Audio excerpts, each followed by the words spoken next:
වෙඩිල්ල යුක්තිය වෙනුවෙන් නිවැරදි ඉලක්කයට සතිය දිනවල උදැස්සන 7:30ට ලක්හඬ සුබදසනක් උදේ 7:31 වෙලාව හදත් අපි වෙඩිල්ල සංවාදය ආරම්භ කරන්න සූදානම්. අද මේ වෙනකොටත් ඔබ අපේ ෆේස්බුක් එක හරහා දැනුවත් අද දවසේ අපේ මාතෘකාව මොකක්ද කියන කාරණාව ගැන. මේ වෙලාවේ හැමෝම ඉන්නේ ආර්ථික අර්බුදයක.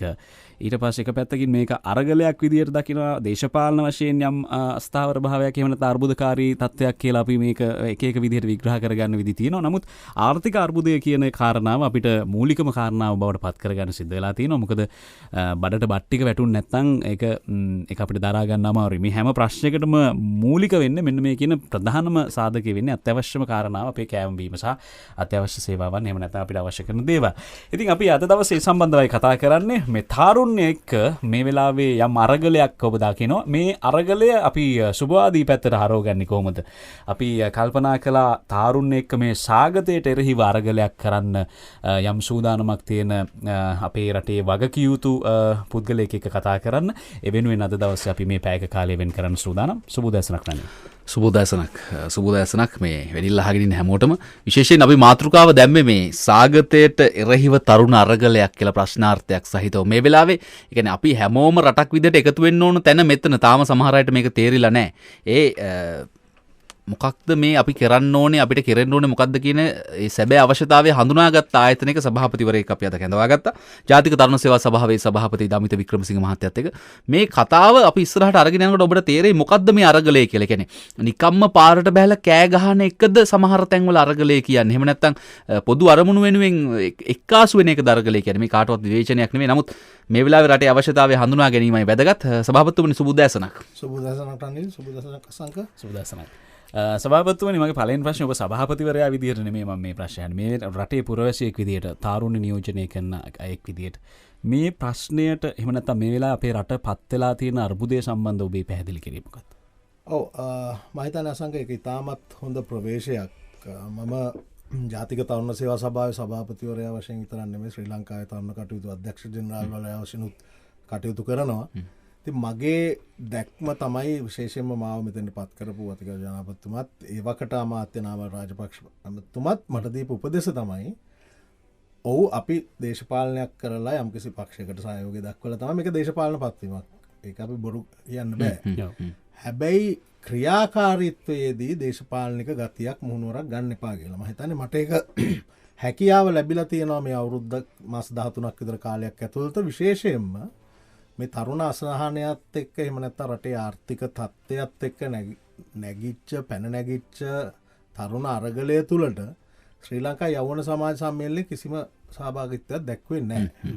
ඒකේ හේතුව තමයි මොකද මම ඔවුන්ට දීපු දර්ශනය එහෙම නැත්නම් විෂන් එක තමයි අපි සියලු දෙනාටම දේශපාලන මතවාද තියෙන්න පුළුවන්. හැබැයි අපි පොදු වැඩේට ගියාම ඒ පොදු වැඩේ ප්‍රදාන කරගන්නවා මිසක් අපේ දේශපාලන කෝණය අපි ප්‍රදාන කරගත යුතු නෑ කියලා. මම හිතන්නේ ජාතික තරුණ සේවා සභාව යම් මට්ටමකට නිර්දේශපාලනීකරණය කරන්න අපිට හැකියාව ලැබුණා. නමුත් දැන් ඔබ කියපු රටේ වර්තමාන තත්ත්වය මම හිතන්නේ අපි ඔක්කොම පිළිගන්න ඕනේ. යම්කිසි ආර්ථික අර්බුදයක් තියෙනවා. අපි ඔක්කොටම අමාරුයි.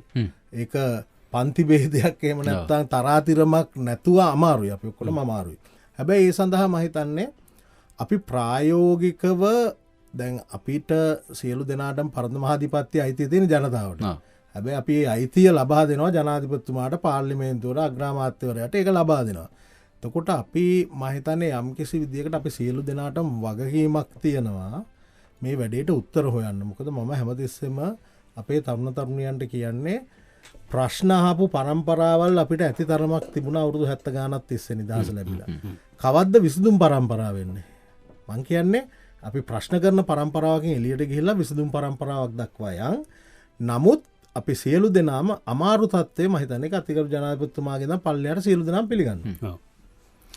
දැන් විශේෂයෙන් මේ අද ඔබතුමා මෙතනට කැඳවන්න හේතුව තමයි අපි මේ පසුගිය සති කිහිපෙ මුළුල්ලේම ඔබතුමාත් අහන්න ඇති. ඒ කියන්නේ මේ රටේ හැම දෙනාම ඉස්සරහට කියන අපේ මූලික අවශ්‍යතාවයක් වන ආහාර, ඇඳුම් පැළඳුම්, නිවාස මෙතනට යන කලින් මේ ආහාර කියන ප්‍රශ්නෙට ඉස්සරහට අපිට විසඳුම් හොයන්න වෙයි කියන අනාවැකි අනතුරු ඇඟවීම් කියන්නේ ලෝකේ හැමතැනින්ම ලෝක බැංකුවෙන් වගේම හැමතැනින්ම අපිට පළ වෙනවා. එතකොට රටක් විදිහට දැන් මේකට හරියට මුහුණ දී ගන්න බැරිනොත් දැන් අපි තෙල් නිසා ප්‍රශ්නෙක ඉන්නවා, ඉන්ධන නිසා ප්‍රශ්නෙක ඉන්නවා, ගෑස් නිසා ප්‍රශ්නෙක ඉන්නවා. නමුත් ආහාර ප්‍රශ්නයක් ආවොත් එහෙම අපේ රටේ කියන්නේ ආගතයක් නිසා මිනිස්සු මැරෙනවා කියන එක රටක් විදිහට යන්න පුළුවන් අසරණම තැනනේ.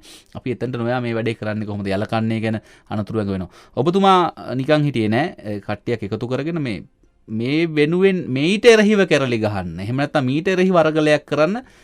කියන ඔබතුමාගේ ශක්ති ප්‍රමාණයෙන් වැඩක් පටන් අරන් තියෙනවා. ඒකට පොඩි ස්මාර්ට් නමක් තියෙනවා. ස්මාර්ට් ෆාමර් කියලා. මොකද්ද මේ කන්සෙප්ට් එක?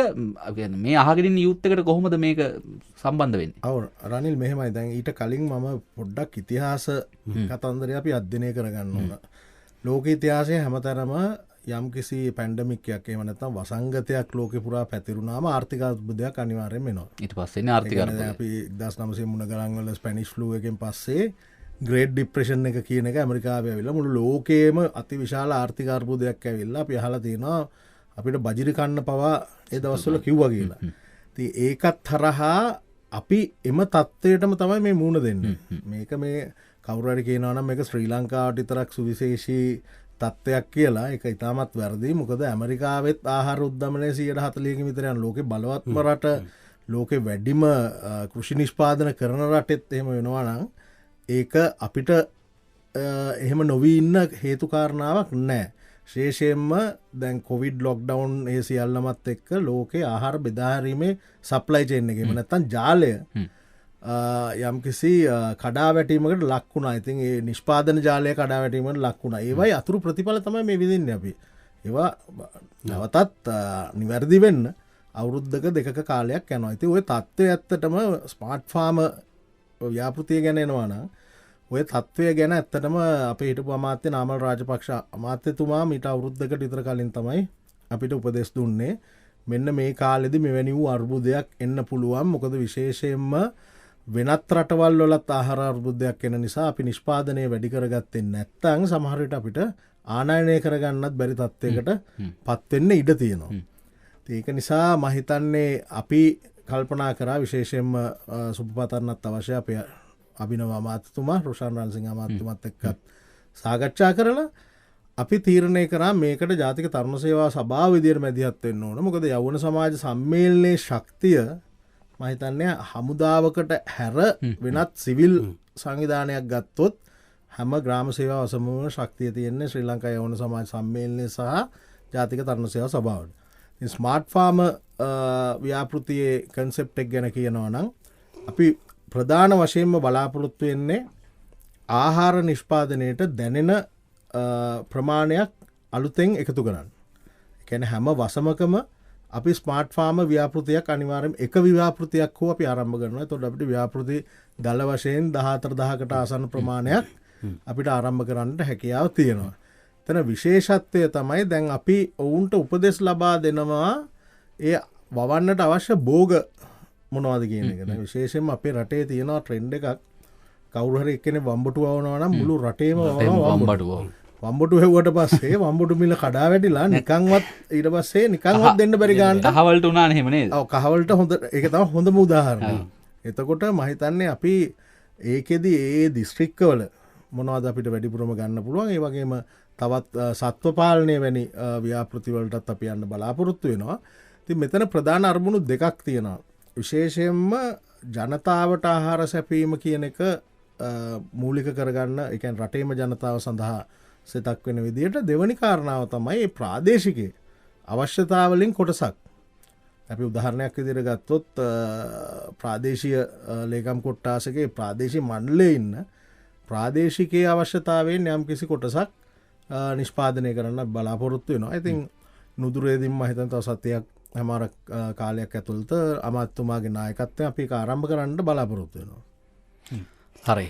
අපි මේ අද දවසේ දමිත මහත්තයත් එක්ක කතා කරමින් ජාතික තරුණ සේවා සභාවේ සභාපති දමිත වික්‍රමසිංහ මහත්තයත් එක්ක මේ අපේ දුරකථන අංක දෙක ඔබට විවෘත කරනවා 2744 එතුමාගෙන් ප්‍රශ්න කරන්න එහෙම නැත්නම් යෝජනා අදහස් වෙනුවෙන් මේ අපි ඔබතුමාගේ ඇහුවොත් මෙහෙම දැන් රටේ තාරුණ්‍ය මේ කියන සංකල්ප වලට එකඟ වේද දැන් ඔබ කියනවා ඔබ තරුණ සේවා සභාවේ කියන ඔබ තාරුණ්‍යයේ හැඟීම් අඳුනගෙන ඉන්නවා අවුරුදු ගානක් දැන් මේ මෙතනත් රාජකාරී කරලා ඒ පිරිස මේ වෙනුවෙන් තියෙන සූදානම සම්බන්ධව අපි කතා කරමු අපිට ඇමතුමක් තියෙනවා ප්‍රථමයෙන්ම සුබෝදෑසනක් ප්‍රභාත් මහත්තයා අයිබෝන් ආයිබෝන් සුබෝදෑසනක් සුබෝදෑසන ඔබේ අදහස ඉදිරිපත් කරන්න පුළුවන් සභාපතිතුමා අහගෙන ඉන්නේ ඔව් දැන් මඩ පොහොර හැදෙන සම්බන්ධව දැන් ඔක්කොම අහන්න ඉතින් ආයි මුල නයියන්න ඕනේ නෑනේ මඩ පොහොර හදන සම්බන්ධව යම්කිසි ක්‍රියාදාමයක් යෙදුණා ඊට පස්සේම දැන් වලවල් තුනක් හදලා ඉරලා ඒකට ගොම දාලා ඒ යම්කිසි කාල පරිච්ඡේදයක් එක එක වලට දීලා අහු වෙන කොළ හැම එකම මේකට දාලා කරඳ කොළක් දාලා එතකොට ඒ කරඳ කොළ දානකොට ගෙමස්සා යම්කිසි කුමීන් ඒ ගොවිතැනට එහෙම නැත්නම් වී වල වගාවට ඒ ගවම් පැලේට එනවනම් එමු ඈත් වෙනවා ඒ වගේම ඒ වෙලාවල් නැකතවල් ඒ අකුණු ගහන එහෙම නැත්නම් නයිට්‍රේට් ලබා දෙන. ඒ මඩ පොහොර ඇතුළ හදනවා කියන එක ගොම වලින් එතන නයිට්‍රේට් හදලා ඉල්ලලා ගාන්ට එළියටට යවන්න ඕනේ. ඉතින් ඒ වගේ සැකසමක් ගේනවා. අනිත් එක වගා කරනකොට දැන් බහුදවසලක ඇට දුන්නා. ඇට දුන්නාම මේ ඇට ගෙවල් 10කට බෙදනවා ඇට දෙක දෙක. ඉතින් එක ගෙදරකට දුන්නා නම් බෝන්චි හරි බන්නක් හරි මොනවා හරි එහෙම කරනවා. අනිත් දැන් පාසලේ කරුණු දිසාපතියාට ප්‍රොජෙක්ට් ප්‍රොපෝසල් ඇවිල්ලා නැහැ. දිසාපතියාට රුපියල් 50000ක වගේ ආදායම එකක් දෙනවා නම් වගා කරන්න දැන් ඇහිලා මේ අපේ කවුන්සල් කෙනෙක් ඇහිල්ලා දැන් මෙතන සම්මාන නිලධාරී ඉන්නවා, ගොවිජනෙක් කෙනා ඉන්නවා, කුෂිකර්ම එක්කෙනා ඉන්නවා, ග්‍රාම සංඝ නිලධාරී ඉන්නවා, රජ නිලධාරීන් ඉන්නවා. කවුරුත් මහජාරු නැහැ. ඒගොල්ලන් කවුන්සලර්ස් වලට ඒ සම්මාන නිලධාරීන් රජ නිලධාරීන්ට හරි ප්‍රභාත් මහත්තයා ඔබේ අදහස ඉතාම පැහැදිලි මේ කියන්නේ දැන් ප්‍රභාත් මහත්තයා අපිට හැමදාම හරි සාධනීය අදහස් දක්වන කෙනෙක් ප්‍රභාත් මහත්තයා කියන්නේ සභාපතිතුමා දැන් මේවා මේ කියන්නේ විසිරීලා තියෙන්නේ දැන් ඔබතුමා හුදකලාවද මේ ප්‍රොජෙක්ට් එකේ ඉන්නේ ඊට පස්සේ අපි මේ පහුගිය දවස්වල අනුෂා ගෝකුල මහත්මිය පරිපාලන සේවා නිලධාරීන් එකතු වෙලා සියලු දෙනා ඒ කියන්නේ වැඩ කරනකොට අමතර ෆේස් වලට ගිහිල්ලා මේ වැඩේ කරනවා කියලා. නමුත් හැමදාම වගේ මේ ප්‍රොජෙක්ට් එක එකතු වෙන්නේ නැතුව හුදකලාව දුවලා අන්තිමට රටට ඕන එෆර්ට් එක. ඒ කියන්නේ රටට ඕන දේ එයිද කියන ප්‍රශ්නේ. මෙහෙමයි රනිල් ඕකේ දැන් කාරණා දෙකක් තියෙනවා. එකක් තමයි අපි දැන් එතුමා හොඳ අදහසක් කිව්වා මේ බීජ බෙදාහැරීම් පිළිබඳව අපිත් පිළිගන්නවා ඒක. ඇත්තටම එක ගෙදරකට බීජ පැකට් එකක් දෙනවට වැඩිය ඒ ගෙවල් 100ක් එකතු කරලා එක ගොවි පොලක් කරොත් ඒකේ සාර්ථකත්වය වැඩි. මොකද ලංකාවේ හැමදාම මම දන්නේ අපි අඳුරගෙන තියෙන ප්‍රශ්නේ තමයි මේ කිසිම ඉකොනොමික් සෙන්ස් එකක් එහෙම නැත්නම් ආර්ථිකමය දැක්මක් නැතුව තමයි ඔය කලෙක්ටිව් එහෙම නැත්නම් සාමූහික වැඩ කරන්න අපි පටන් ගන්නෙ. දැන් ප්‍රධාන වශයෙන්ම දැන් අපි විශේෂයෙන්ම මේ නිෂ්පාදන සඳහා බයිබැක් ඇග්‍රීමන්ට් එකක් ලබා දෙන්න කැමති. ඒ කියන්නේ මිලදී ගන්නට කැමති සමාගම් එකතු වෙලා තියෙනවා. එහෙම නැති වුණොත් දැන් හිතන්න අපි එක උදාහරණයකට ගත්තා වගේ එක පළාතකට එක එළවලුවක් හරි මොනවා හරි වැව්වොත් ඒ පළාතට අවශ්‍ය ප්‍රමාණයක් තියෙනවා. ඊට වැඩි අතිරික්තයක් ආවොත් ඒක මම හිතන්නේ අපිට මේ විකුණන්නට අවශ්‍ය වෙනවා. හැබැයි විකුණන්න ක්‍රමවේදයක් නැත්නම් නැවතත් නාස්තිය දක්වා තමයි යන්නේ. එතකොට ඔබ අහපු අනිත් ප්‍රශ්නෙට උත්තරේ අපි සියලු දෙනාම එකතු වෙලාද කරන්න කියන එක අනිවාර්යයෙන්ම. හැබැයි තනියෙන් වගකීමකුත් තියෙනවා. මොකද ආණ්ඩි 7 දෙනාගේ කැඳ හරියක් අපිට මතක් වෙන්නේ හැමෝම මොකක් හරි මිටක් දානවා විතරද මේක කියලා. ඒක තමයි. දැන් අපි රනිල් විශේෂයෙන්ම කෘෂිකර්ම අමාත්‍යාංශයත් එක්ක සාකච්ඡා කරලා තියෙනවා. විශේෂයෙන්ම බීජ පිළිබඳව දැන් අපිට හොයාගන්න යම්කිසි අපහසුතාවයක් තියෙනවා. ඉතින් එතනදී මම හිතන්නේ කෘෂිකර්ම අමාත්‍යාංශය එකතු වෙනවා. ඒ වගේම අපි අමාත්‍යතුමාගේ නායකත්වයේ වගේම ගංගාරාම විහාරාධිකාරී ආචාර්ය කිරින්ද අස්සජි නායක හාමුදුරුවන්ගේ අනුශාසකත්වය මේ වැඩසටහන ලබා ගන්න. උන්වහන්සේ මේ ගොවිතැන සහ පරිසරය වෙනුවෙන් විශාල අවධානයක් යොමු කළා. වෙනම මම හිතන්නේ රූපවාහිනී නාලිකාවක් පවා ඒ කියන්නේ ඒක කමර්ෂල් බලාපොරොත්තු වෙන කියන්නේ ලාභ උපයන බලාපොරොත්තු වෙන්නේ මේ රටට සේවයක් කිරීමේ බලාපොරොත්තු වෙන මම හිතන්නේ නාලිකාව දියත් කරන්න. ඉතින් උන්වහන්සේගේ අනුශාසකත්වයේ තියෙනවා. ඒ වගේම අපි බලාපොරොත්තු වෙනවා ලංකාවේ ඉන්න දැවැන්තම ඒ කියන්නේ සුපිරි වෙළඳසල් ජාලයන් මේ වැඩේට එකතු කරගන්න. මොකද අවසානයේදී මේකේ බිස්නස් මොඩල් එක නැත්තම් එහෙම නැත්තම් ව්‍යාපාරික දැක්මක් මේක ඇතුළට ගේන්න බැරි වුණොත් මම හිතන්නේ මේ වැඩසටහන සාර්ථක වෙන්නේ නැහැ. දැන් අපි මේ මහත්ය කිව්වා වගේ මම හිතන්නේ ඉතිහාසය පුරාම අපේ නිදහස ලැබුණාට පස්සේ පැවති සියලුම රජවල් වලින් කුකුල් පැටව දුන්නා ගෙවල් වලට බීජ දුන්නා පොහොර දුන්නා අර ඉස්සර නාමල් ඇමතුමා කියනවා හරි ෂෝක් කතාවක්. ඒ කියන්නේ පොල් පැල බෙදපු විදියට ඒවා පැල කරා නම් මම හිතන්නේ ලංකාවේ පොල් ගස් විතරයි තියෙන්න ඕන කියලා. ඉතින් අපි එතනදී යම්කිසි අසාර්ථකත්වයකට මම කියන්නේ සියලුම රජයන්. ඒ කියන්නේ අපිත් වගේ කියන්න ඕනේ. රජය කියන්නේ අර ඒවට මුදල් වෙන් කරනවා, ඒවට ලොකු වියදමක් දරනවා, ප්‍රොජෙක්ට් එකක් හදනවා. අන්තිමට ඒ කියන්නේ වෙච්ච දෙයක් නැහැ, පසු විපරමක් නැහැ, එකක් නැහැ. අනිවාර්යයෙන්. ඒක නිසා මහිතන්නේ අපි අවශ්‍ය කණ්ඩායම් සියල්ලම එකතු වෙනවා. නමුත් එක ආයතනවලටත් තනිතනි වක්කීමක් තියෙනවා. මොකද මේක අපිට එකතු වෙනවා කියන එක අතරේ ඒ වැඩේට අවශ්‍යය එකතු වෙනවා මිසක් ඒ කියන්නේ එකතු වෙන්නන් වාලේ එකතු වෙන එකෙත් කිසිම තේරුමක් නැහැ. දැන් විශේෂයෙන්ම සඳහන් කරන්න ඕන කොළඹ නගර සභාව ගැන. ඇත්තටම ඉතාම සතුටු වෙන්න ඕන කාරණාවක්. අපේ ආචාර්ය කෙනින් දස්සජී නායක හාමුදුරුවෝ තමයි අපිට සම්බන්ධ කරලා දුන්නේ. කොළඹ නගර සභාව අපිත් එක්ක ලෑස්ති දැන් නාගරික මේ ව්‍යාපෘතිය ගෙනියන්නේ. විශේෂයෙන්ම ඔබ දන්නවා තට්ටු ගෙවල් තියෙනවා. එතකොට ඒ වගේම ගෙවල් වල රූෆ් টොප් තියෙනවා. දැන් ලොකු ඉඩම් තියෙන ගෙවල් කොළඹ හොයාගන්න හරි අමාරුයි. එතකොට ඒවයේ නෙට් ෆාමිං එහෙම නැත්නම් ඔය මොනවාද හරිතාගාර ග්‍රීන් හවුස් කියන සංකල්පයත් අපි ගෙනියන්න බලාපොරොත්තු වෙනවා. ඉතින් විශේෂයෙන්ම කොළඹ නගර සභාවේ නිලධාරී මහත්මින්ගෙන් දැනගන්න ලැබුණා කොළඹ නගර සීමාව ඇතුළෙම අක්කර 6000ක් විතර තියෙනවලු මේ වවන්න පුළුවන්. ඉතින් අපි මම හිතන්නේ මෙච්චර කල් අර කියමනට කියනවා වගේ අපි නිදානයක් උඩ වාඩිලා නිකන් ඉන්නවා වගේ තත්ත්වයක් තමයි තිබිලා තියෙන්නේ. ඉතින් ඒකට අපි මේ ස්මාර්ට් ෆාම් හරහා විසඳුම් ලබා දෙන්න තමයි බලාපොරොත්තු වෙන්නේ. අපි අමතුමට යන්න කලින් මම ඔබෙන් අහපු ප්‍රශ්නේ තාරුණ්‍ය මේ කියන සංකල්පයට එකඟ කරගෙන. මොකද තරුණ සිතුවිලි කියනවා විසිරලා තියෙන්නේ වෙන ලෝකවල තියෙන්නේ. මේ ස්මාර්ට් ෆාමර් කියන නම හරි ආයකට ගලපෙන්න පුළුවන්. නමුත් මේක ඇතුලේ කරන්න තියෙන්නේ අර සමහර විට අර ගොවියාගේ එහෙම නැත්නම් අර වගා කරනවා කියන සාම්ප්‍රදායික රාමුව වෙන්න පුළුවන්. ඇත්තටම Facebook එකේ ඉන්න වර්තමාන තාරුණ්‍ය කුඹුරට බස්සන්න පුළුවන්ද වගේ එකක් තමයි යන්නේ. ඔව් ඉතින් ඒක මම හිතන්නේ අපි ඇත්තටම එක අතකින් සතුටු වෙන්න ඕන. දැන් එක තරුණයෙක් ඉන්නවා නාලක සේනාධීර කියලා. ඩෙනිම් එක අඳලා ඒ කියන්නේ සීසාන්න එහෙම නැත්නම් කුඹුරු කොටන්න තරුණ තරුණියන්ව යොමු කරා. ඉතින් අපි නාලක මල්ලියටත් මේ වැඩේට ආරාධනා කරලා තියෙනවා. මම හිතන්නේ අපේ යෞවන සමාජ සම්මේලනයේ නිලධාරීන්ව අද හම්බෙනවා.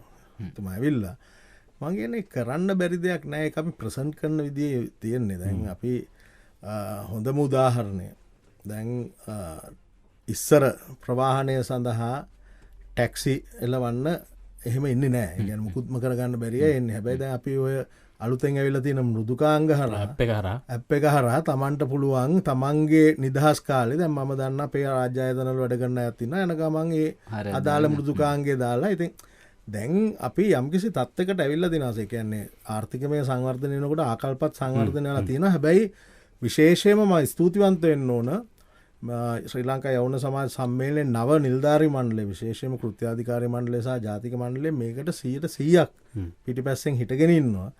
ඒ වගේම මේ අර තියෙන ඒ මොනවාද ස්ට්‍රක්චර් එක ඇතුලේ මේක ඉතාමත් සාර්ථකව කරන්න පුළුවන්. මොකද දැන් අපි වැඩ කරලා බෙල්ලලා තියෙනවා. විශේෂයෙන්ම තරුණ පාර්ලිමේන්තුවත් සම්මේලනයත් දෙකම අපි එකතු කරගන්න බලාපොරොත්තු වෙනවා. ඉතින් අපි බ්ලඩ් ෆෝ හෝප් කරපු වැඩසටහනෙන් ලේ පයින්ට් 40000ක් අපි අරන් දුන්නා රටවටෙන්ම. ඉතින් ඒ වගේ මේ ව්‍යාපෘතියටත් තාක්ෂණය එනවනම් මේක හරියට ආකර්ශනීය විදියට අපි සමාජගත කරනවා නම් මම හිතන්නේ තරුණ තරුණිය වෙනවා. ඔව් තරුණ සේවා සභාව කියන්නේ අර අසංග අපි කියනවා වගේ මේ මඤ්ඤොක්ක දණ්ඩක් පැල කරත් මඤ්ඤොක්ක දණ්ඩු 14000ක් එකවර පැල කරන්න පුළුවන් ශක්තියක් තියෙන ආයතනයක්. ඉතින් මේක රටේ ප්‍රගමණයට තරුණ පරපුර එකතු කරන් ගෙනියන්න පුළුවන්. ඒක අහගෙන ඉන්න දැන් අපි වෙන්දර කතා කරනවා බදුල්ල පැදෙන් තුනුකාර මහත්තයලා ඒ වගේ ගොඩක් අය කතා කරනවා. කියන්නේ ඇත්තටම කියන්නේ කඩේ කරන ගමන් මොන හරි වෙන වැඩක් කරන ගමන් නිතරම වගා කරන මිනිස්සු ටිකක් ඉන්නවා මේ රටේ සභාපතිතුමා.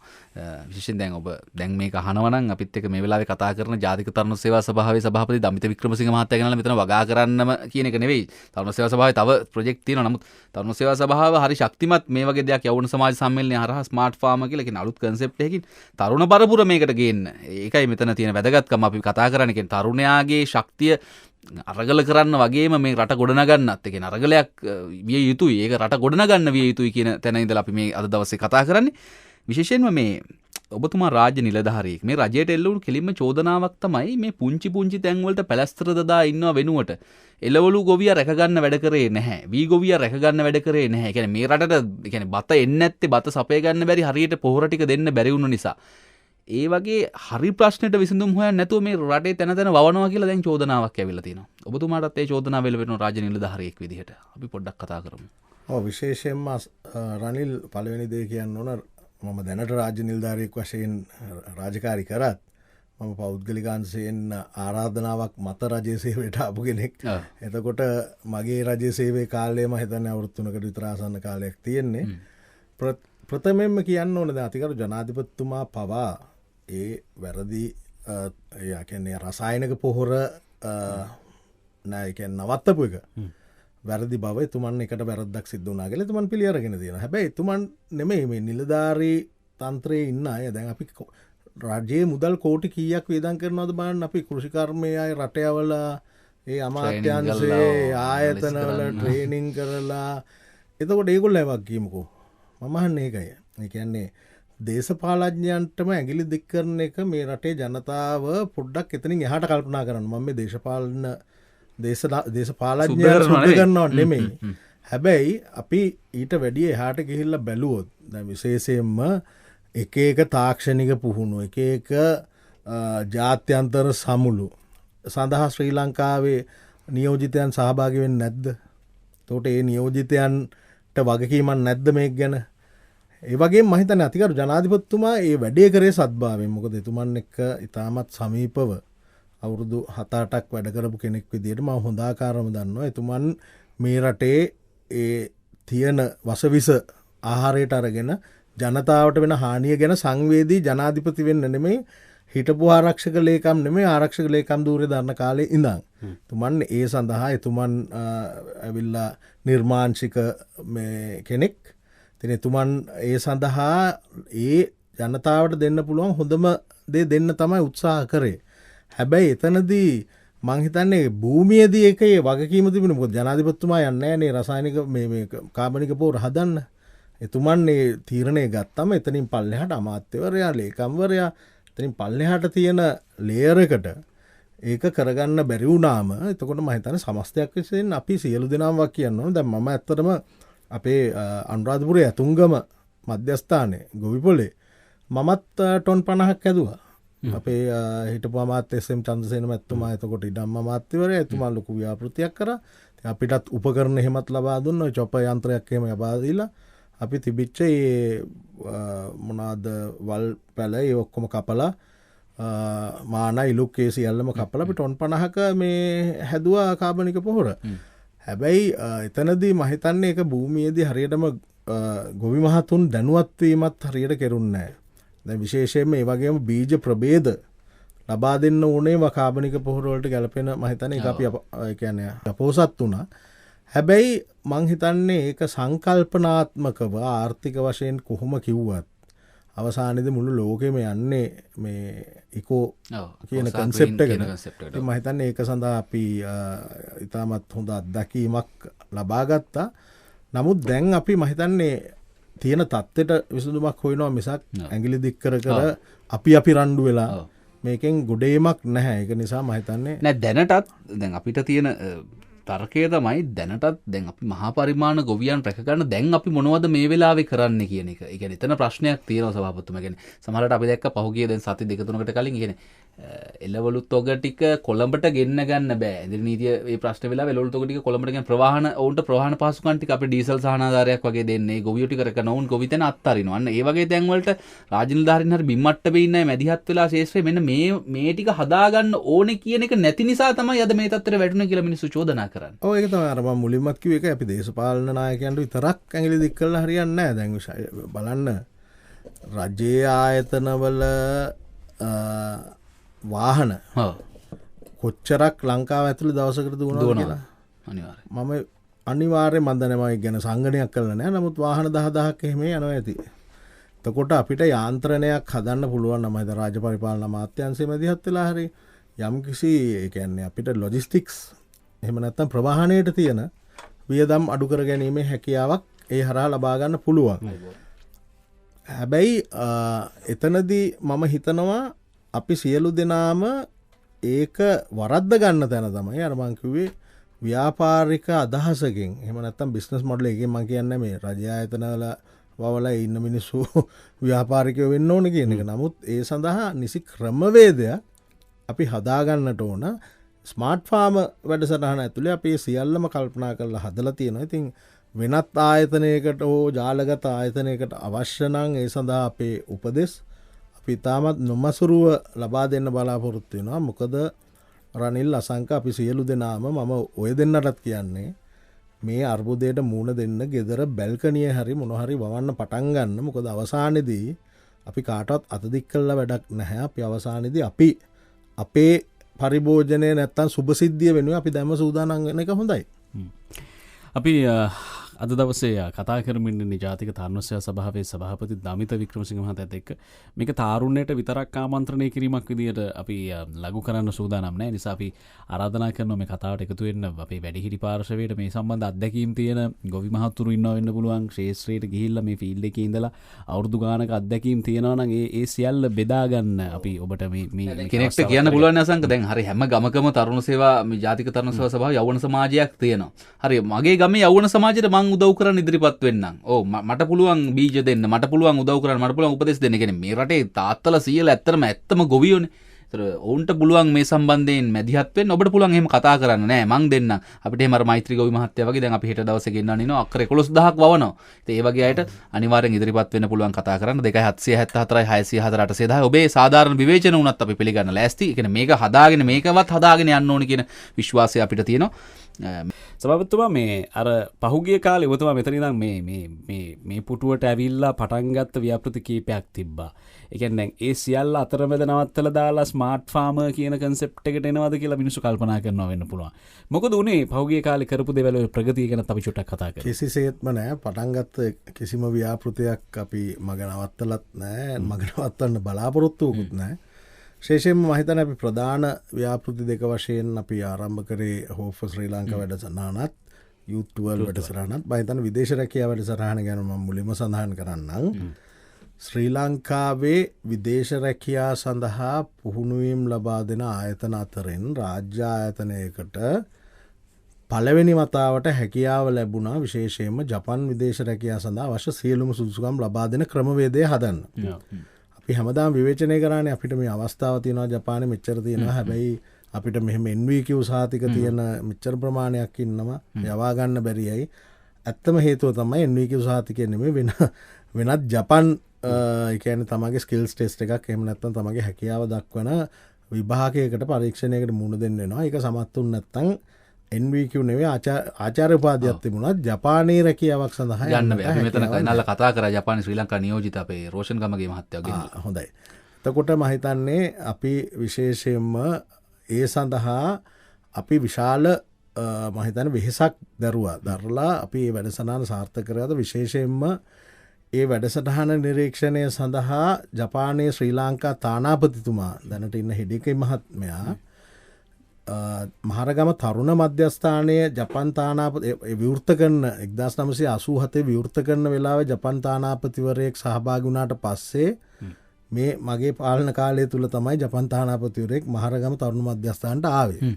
ඒක අවුරුදු 30 ගානකට පස්සේ වෙච්ච වැඩක් මන් දන්නේ කොහොම මග ඇරුණාද කියලා. හැබැයි එතුමන්ගේ ඒ ආගමනයත් එක්ක මම හිතන්නේ අපිට විශේෂ අවස්ථාවන් ගොඩක් ලැබුණා. විශේෂයෙන්ම මේ ස්කිල්ස් ටෙස්ට් එක නිතර පවත්වන ඒ ක්‍රමය සඳහා මම හිතන්නේ තානාපති කාර්යාලයත් මැදිහත් වුණා. ඒ වගේම ශ්‍රී ලංකා විදේශ සේවා නියුක්ති කාර්යාංශයත් ඒකට දායක වුණා.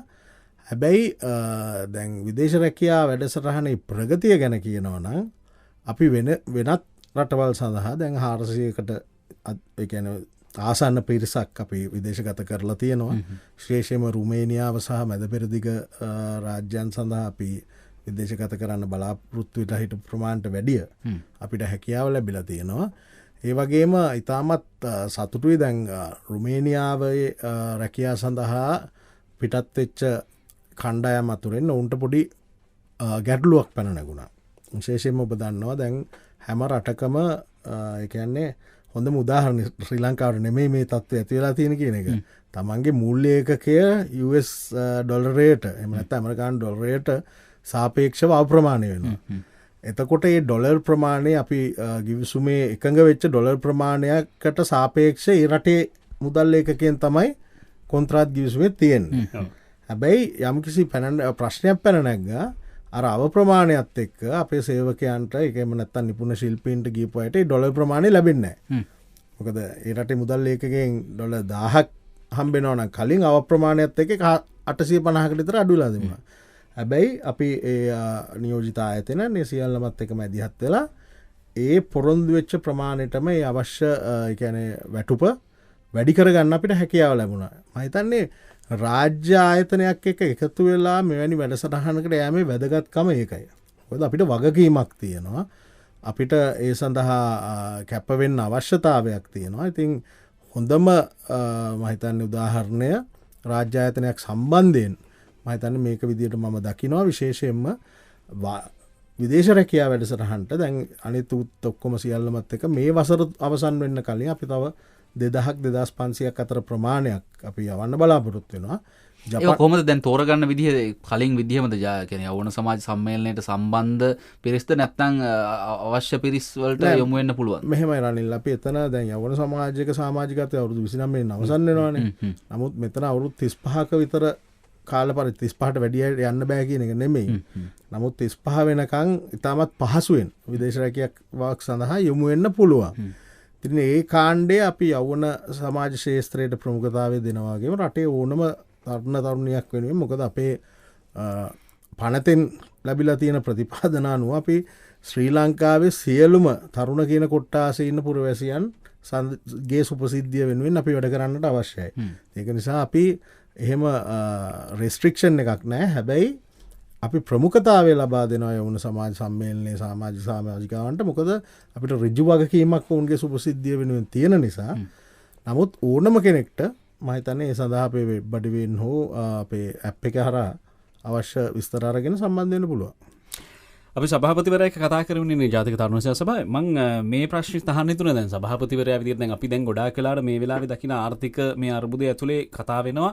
රජයේ ආයතනවල ඉන්න සේවක ධාරිතාවය වැඩි. එතකොට ඒ සේවකයින්ගෙන් හරියට කාර්යක්ෂම ඵලදායී සේවාවක් සිද්ධ වෙන්නේ නැහැ. දැන් විවිධ ආයතන සම්බන්ධ කතා කරනකොට කියනවා ඒ ආයතනේ පාඩුයි. ඒ ආයතනේ පාඩු වෙන්න හේතුව පහුගිය අවුරුදු ගණනාවෙම හිටපු දේශපාලඥයෝ තමන්ගේ හෙන්චයියෝ පුරවල කියලා එහෙමනේ කියන්නේ. දැන් ජාතික තරුණ සේවා සභාව ඇතුළේ මේ ක්‍රියාත්මක කරන ව්‍යාපෘතිවලට සේවකීන්ගෙන් කාර්ය මණ්ඩලයෙන් ලැබෙන දායකත්වය සහ උපරිම බලදායිතාව අඩු ගන්න තියෙනවද? හැමෝම වැඩවත් කරනවද කියලා? දැන් සමහර රාජ්‍ය ආයතන එහෙම නැහැ කියලා කියන්නේ. ආයතන තියෙනවා. මම හිතන්නේ සමස්තයක් විදිහට ගත්තම ජාතික තරුණ සේවා සභාව හොඳ තැනක ඉන්නවා. ඒ කියන්නේ අපි මොන හරි ව්‍යාපෘතියක් පටන් ගත්තම ඒකට උපරිම ශක්තිය ලබා දෙනවා. මම හිතන්නේ ඒ කල්චර් එක එහෙම නැත්නම් සංස්කෘතිය තරුණ සේවා සභාව ආරම්භයේ ඉඳලාම තිබිලා තියෙනවා. මොකද ව්‍යාපෘතිමනේ හැමතිස්සෙම තියෙන්නේ. නමුත් මම හිතන්නේ අර අපි ඉංග්‍රීසි භාෂාවෙන් කියනවාගේ පැසෙන්ජර්ස්ලත් නැතුව නෙමෙයි. හැබැයි මම ඒ වැඩ නොකරන අයට කියන්නේ ඉතින් වැඩ බාධා කරන්න එපා කියලා. වැඩ නොකරත් කමක් නැහැ. වැඩ කරන මිනිස්සයාට වැඩේ කරන්න දුන්නා නම් ඉතින් රාජ්‍ය සේවයේ සේවක අතිරික්තය ඒක මම හිතන්නේ එක තැනක නෙමෙයි අනිවාර්යයෙන්ම ගොඩක් තැන්වල අපිට පොඩි ආරංචියක් තියෙන එක හරිද කියලා බලන්න. මේ දවසකට ලක්ෂ 17ක ආදායමක් සිස්කෝ ව්‍යාපෘතියක් කරා පරිගණක ලබා ගත්ත කියලා. මොකක්ද ඒක කියන්නේ? අහගෙන ඉන්න යුත් එකෙන් එහෙම කරා කියන එකත් හරි වැදගත්. මොකක්ද ඒ? දැන් ඔබ දන්නවා තරුණ සේවා සභාව තුළ වෘත්තීය පුහුණුව ලබා දෙනවා. මම හිතන්නේ ලංකාවේ තියෙන ලොකුම වෘත්තීය පුහුණුව ආයතනයකුත් තරුණ සේවා සභාව තුළ ක්‍රියාත්මක වෙනවා.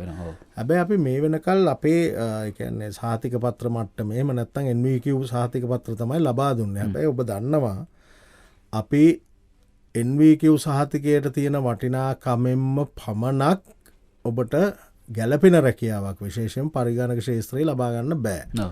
ඒක නිසා අපි කියන්නේ ජාතික තරුණ සේවා සභාව මම බාරගත්තට පස්සේ ශ්‍රී Lanka Youth School of Computing කියන අපි ආයතනයක් ආරම්භ කරා.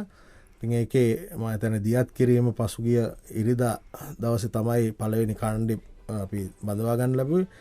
කියන්න බැරි තරම් ඉල්ලුමක්. ඒ කියන්නේ අපිට මේ ගන්න බැරි තරමට ඉල්ලුම් කරලා තිබුණා. ඉතින් දවසට එක දවසක පමණක් ඒ මොනවාද කෝස් ෆී එක එහෙම නැත්නම් පාඨමාලා ගාස්තුව හරහා ලක්ෂ 17ක් අපිට උපයන හැකියාව ලැබුණා. වසරක් ඇතුළත අපි බලාපොරොත්තු වෙනවා මිලියන 25ක 30ක අතර ආදායමකට යන්නේ හරහා. හරි. දැන් අපි යලියනවා මේ ස්මාර්ට් ෆාර්මර් කියන සංකල්පයට.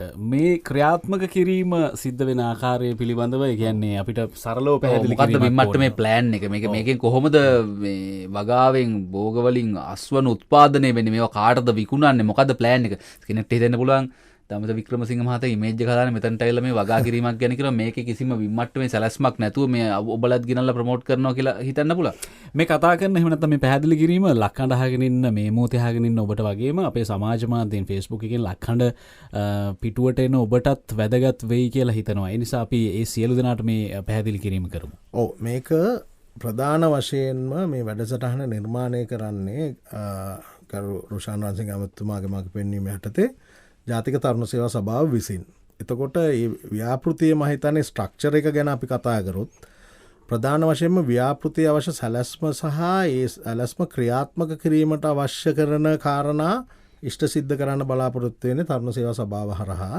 ඒ සඳහා මම කලින් පැවසුවා කෘෂිකර්ම අමාත්‍යාංශය, සමෘද්ධි අමාත්‍යාංශය, ඒ සියලුම ආයතන අපි එකතු කරගන්නවා. දැන් අද මේ වැඩසටහන ඉවරලා මම යන්නේ සමෘද්ධි අමාත්‍යාංශයේ සාකච්ඡාවකට මේ වැඩසටහන සඳහා. එතකොට මේ ක්‍රියාත්මක කිරීමේදී අපි ශ්‍රී ලංකා යෞවන සමාජ සම්මේලනයේ ඔබ දන්නවා සියලුම ග්‍රාම සේවා වසම්වල එක තරුණ ඒ කියන්නේ යූත් ක්ලබ් එකක් එහෙම නැත්නම් යෞවන සමාජයක් එක ග්‍රාම සේවා වසඟම අඩුම ගානේ එකක්වත් තියෙනවා. එතකොට අපි මෙතනදී බලාපොරොත්තු වෙන්නේ අපේ යෞවන සමාජ සම්මේලනයේ ජාතික මණ්ඩලයට ප්‍රධාන වගකීම් බාර දීලා දිස්ත්‍රික් මණ්ඩලයත් ප්‍රාදේශීය මණ්ඩලයත් එකතු කරගෙන අවශ්‍ය පහසුකම් සහ නිරීක්ෂණය උන්ට ලබා දීලා හැම වසමෙම එක ස්මාර්ට් ෆාමිං ව්‍යාපෘතියක් ආරම්භ ගන්න.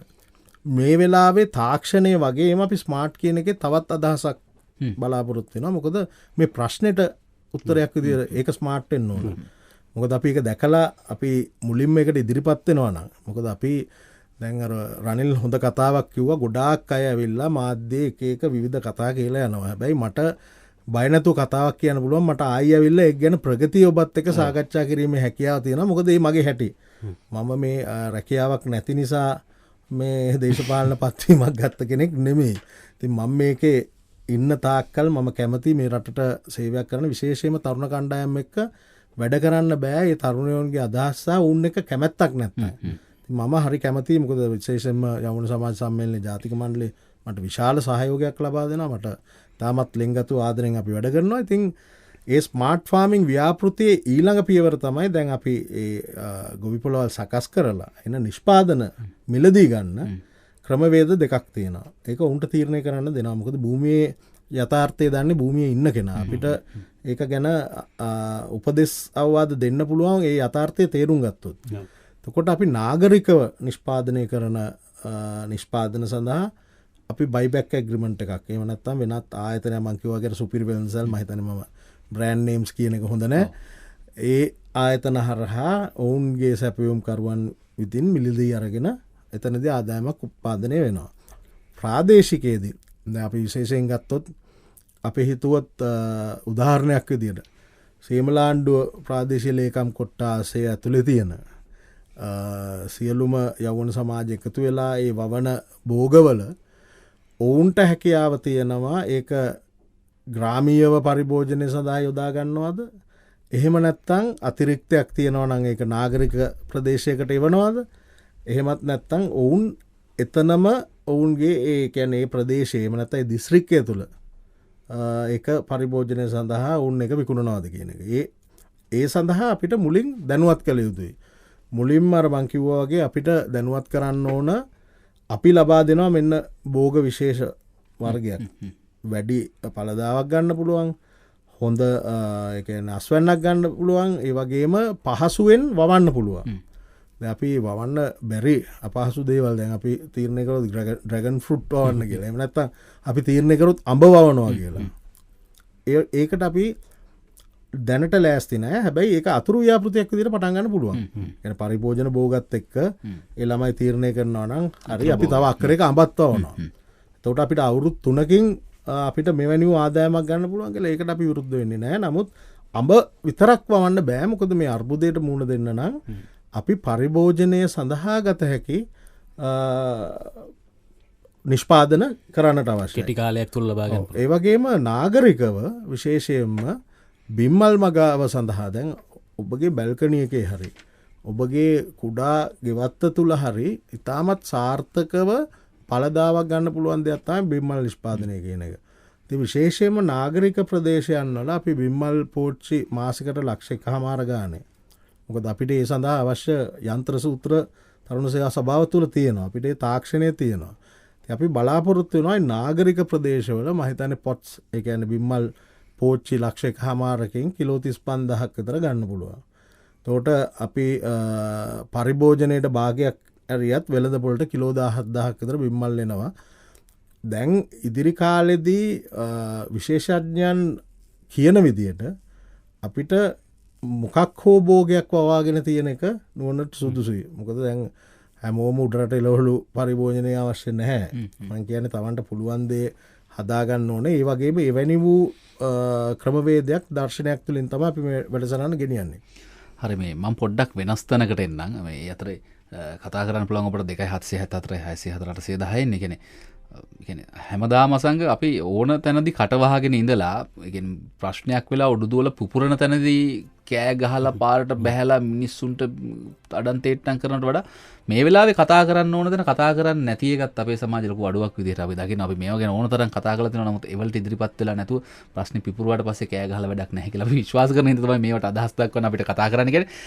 සාගතයට එරෙහිව තරුණ අරගලය පටන් ගන්නවා යුත් එකේ මේ වෙලාවේ කරනවා ජාතික තරුණ සේවා සභාවේ සභාපති දමිත වික්‍රමසිංහ මහත්තයාත් එක්කනේ මම පොඩ වෙනස් ප්‍රශ්නයක් කර ඉස්සලා අහන්න ගිහලා නතර කරේ. ඒ අතර ඔබට කතා කරන්න පුළුවන් මේ අන්තිම විනාඩි කිහිපේ වුණත් ඒ කියන්නේ අපි කරන්න ඕනේ මොනවාද වෙන්න ඕනේ මොනවාද වෙලා නැත්තේ මොනවාද කියලා තාමත් අපිට කතා කරන්න අවස්ථාවක් තියෙනවා. නැත්නම් අර ඉස්සරහට කියනවා වගේ සැප්තැම්බර් ඔක්තෝබර් වෙනකොට අපිට මේවා නෙවෙයි කතා කරන්න වෙන්නේ. මිනිස්සු කියන්නේ දරුණු වෙන්න කලින් මිනිස්සුන්ට බඩගින්න ඉවස ගන්න බැරි වෙන්න කලින් මේ වැඩේ කරන්න ඕනේ. සැබෑ අවශ්‍යතාවයේ සැබෑ වෙලාවේ හඳුනාගත්තේ නැති නිසායි මේ ප්‍රශ්න. දැන් මට ප්‍රශ්නයක් තියෙනවා. ඔබතුමා ව්‍යවසායකයෙක් විදිහට ඇවිල්ලා ඒ කියන්නේ ඔබතුමාට ජොබ් එකක් නැතුව ඔබතුමා ඉස්සෙල්ලත් කිව්වා ජොබ් එකක් නැතුනේ මම මෙතනට ආවේ. ඒ කියන්නේ මම ව්‍යවසායකයෙක්. මට ඕන තරම් එළිය ව්‍යාපාර කරගෙන ඉන්න තිබ්බා. හරි මෙතනට ආවා.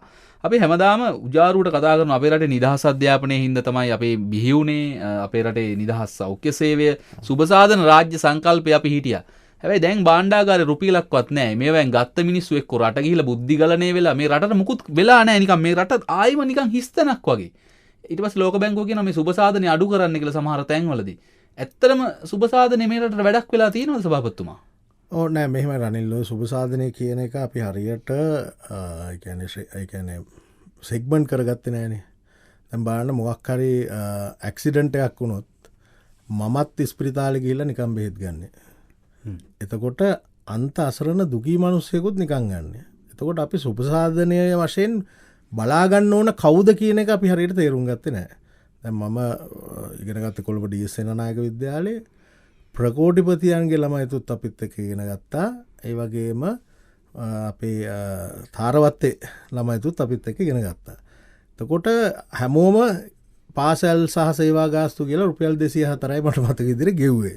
එතකොට විශාල ව්‍යාපාරිකයන්ගේ ළමයිතුත් අර නැති බැරි අයත් සියල්ලම. හැබැයි අපි ඇයි මේ සුබසාධන සියලු දෙනාටම දෙන්නේ? සුබසාධනය කියන එක වෙන රටවල් වල මම දකින්න දෙන්නේ ඒ කියන්නේ most needed. එහෙම නැත්නම් අත්‍යවශ්‍ය අයට පමණයි.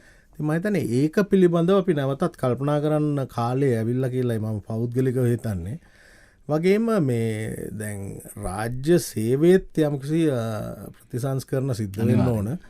මොකද මම කියන්නේ නිලධාරීන්ට වගකීමෙන් බේරෙන්න බෑ. මේ දේශපාලඥයා නිසා මේ වුණා, මේ දේශපාලන නායකයා නිසා මේ වුණා, අර වුණා කියන එක. මොකද ඇත්තටම දේශපාලනයට එන පුද්ගලයනුත් රටට යමක් කරන්න අවශ්‍යතාවය නිසා තමයි බහුතරයක් එන්නේ.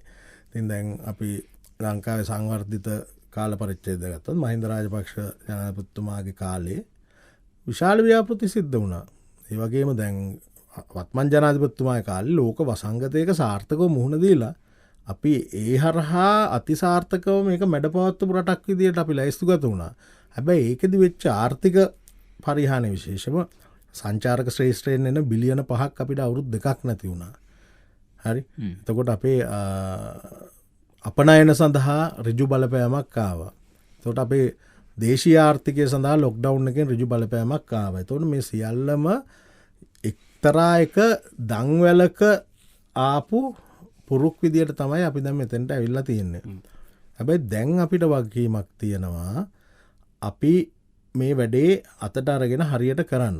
දැන් මෙතන මම ඔබලට ආරාධනා කරනවා මේ ව්‍යාපෘතිය දියත් කරද්දි මට ආරාධනා කරා වගේ මේ ව්‍යාපෘතිය නිරීක්ෂණය කරන්න එන්න. මේකට කරගහමු අපි ඔක්කොම. ස්වාධීන රූපවාහිනියත් අනිවාර්යයෙන් අපි තියෙන රන්බිමට අරුණැල්ලෝ ඒ වගේ වැඩසටහන් හරහා අපි ඇත්තටම දැන් විෂුවල් රේඩියෝ කියන කන්සෙප්ට් එක තියෙන්නේ. දැන් අපි මේකේ කතා කරන එක මිනිස්සුන්ට ඇස් දෙකෙන් බලන්නත් පුළුවන්.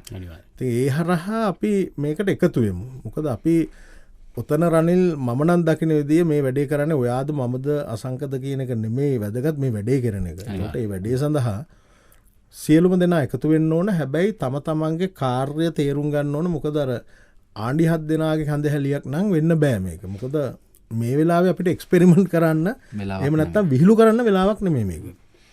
හරි අපි අද දවසේ විශේෂයෙන් මේ ස්මාර්ට් ෆාම කියන සංකල්පය ගැන කතා කරමින් ඉන්නේ ජාතික තරුණ සේවා සභාවේ සභාපති දමිත වික්‍රමසිංහ මහත්තයත් එක්ක.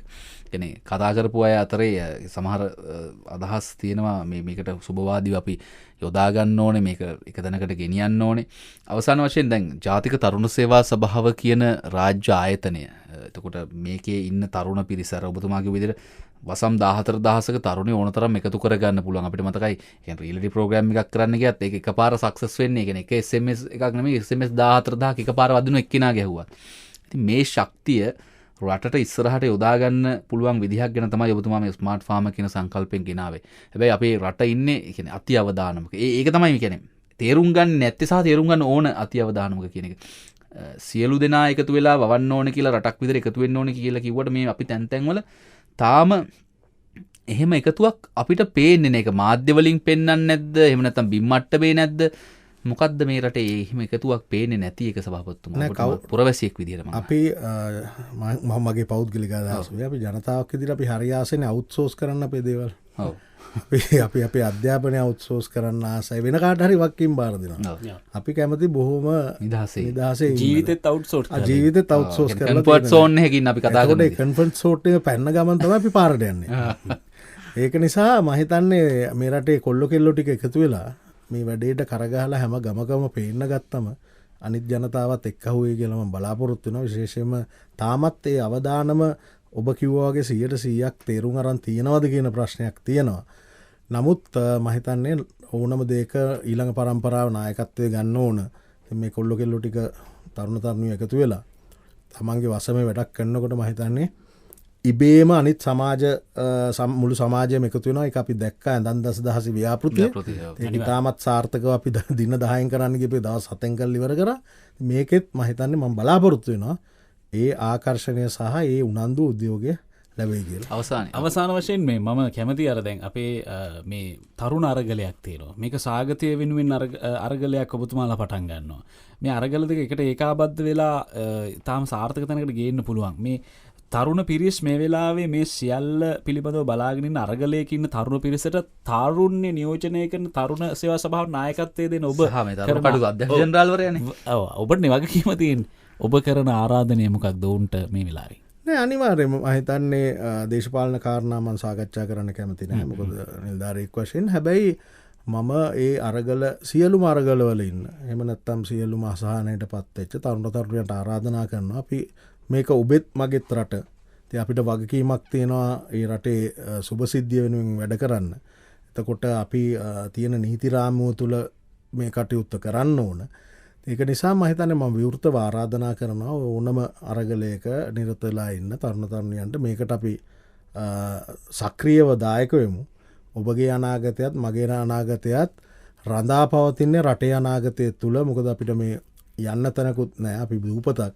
ඒක නිසා මොනවාරි ප්‍රශ්නයක් වුණොත් මූදට පයින්නවා අර අපිට විකල්පයක් නැති නිසා අපි මේ රට හදා ගන්න සියලු දෙනාම එකතු වෙමු. හරි බොහොම ස්තුතියි. ජාතික තරුණ සේවා සභාවේ සභාපති දමිත වික්‍රමසිංහ මහත්තයත් එක්ක කතා කරේ. පසුගිය වැඩසටහන වල ප්‍රගතිය, ඉදිරි කාලයේ කරන්න යන දේවල් ගැන බලාපොරොත්තුවක්. මේක අලුත් බලාපොරොත්තුවක්. ඒ කියන්නේ අපි කෙලින්ම අපේ බත්පත පිළිබඳ බලාපොරොත්තුව තමයි අපිට අපි එතනටම වැටලා තියෙන්නේ. දැන් එතනින් තමයි අපි ලින්ක් කටෙම තමයි ගොඩ එන්න ඕනේ. බොහොම ස්තුතියි ඔබතුමාගේ කාලය වැය කළා මේ ගැන කතා කරන්න එකතු වුණාට. අපි හෙටත් ඉදිරියටත් මේ වගේ මාතෘකාත් එක්ක කතා කරමු. හෙට දවසේ හමු වෙන බලාපොරොත්තු වෙන ඔබතුමාට ස්තුතිවන්ත වෙමින් අදට අපි වැඩිල්ලෙන් බොහොමත්ම ස්තුතියි ආරාධනා කරන්න. වෙඩිල්ල යුක්තිය වෙනුවෙන් නිවැරදි ඉලක්කයට සතිය දිනවල උදැස්සන 7:30ට ලක් හඬින්